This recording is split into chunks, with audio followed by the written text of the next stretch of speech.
Dari, I'm currently in a project to refurbish some of my older computers. And when I say older computers, you're actually looking at one of my earliest computers, my earliest series computers, which is a Kremenko Z2 computer, bought and largely assembled from components in about 1978 onwards.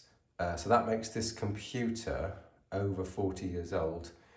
And I just thought I'd make a little comparison between the speeds and feeds, as we would say in the IT industry, between then and now. So here's my little chart. So can I zoom in on that, Mr. Clever smartphone? So we didn't have smartphones in those days. So I'm just trying to show you the fact that this computer has a Z80 CPU, which has a clock speed of 4 megahertz, and in 2024 it's typical, at least in the Intel world, to have processors of up to and slightly beyond 4 gigahertz. So we've gone from 4 megahertz to 4 gigahertz, so the factor is 1,000 times faster. The disk, even the hard disks in 1978, well in 1978 hard disks weren't even a thing, but from the early 1980s you could get a hard drive, and if you were lucky you might be able to get 50 kilobytes per second. Some of the latest generation NVMe drives can go easily past 5,000 megabytes per second, so 1 megabyte is 1,000 kilobytes. So we're talking of a factor of 50, that's 100 times 1,000, so 100,000 times faster disk transfer speeds.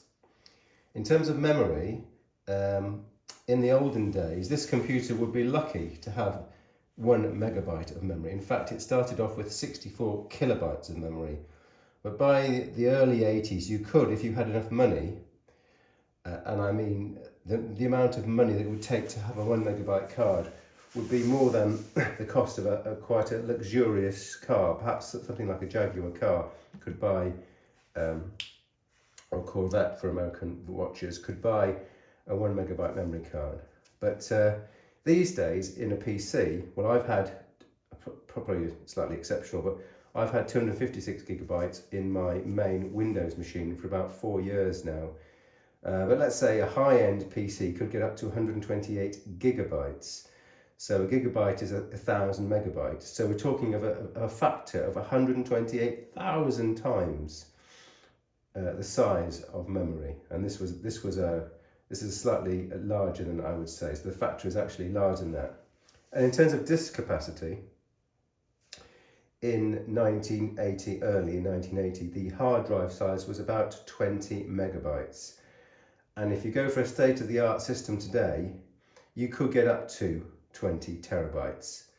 We'll do the calculation on that. So that it turns out that that's 1 million times the size. But even if you only divide that to a 10 terabyte drive, which is very easily available anywhere, you're talking of 500,000, 500,000 times the performance increase in size increase between disks of 1980-ish and disks of 2024. So I just want to comment on the fact that I can't think of another brand of technology, or like for example the automotive technology. In the 80s you could buy a car that could do 70 miles an hour, which is that's 115 kilometers an hour in new money, and these days the speed limits haven't actually changed in the UK and cars can still do 70 miles an hour, or let's say 115, 120 kilometers an hour.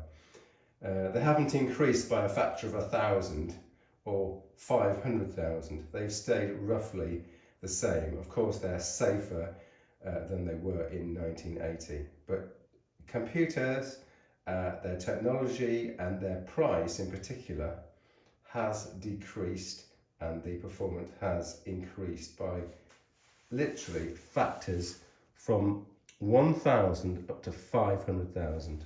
Isn't that amazing?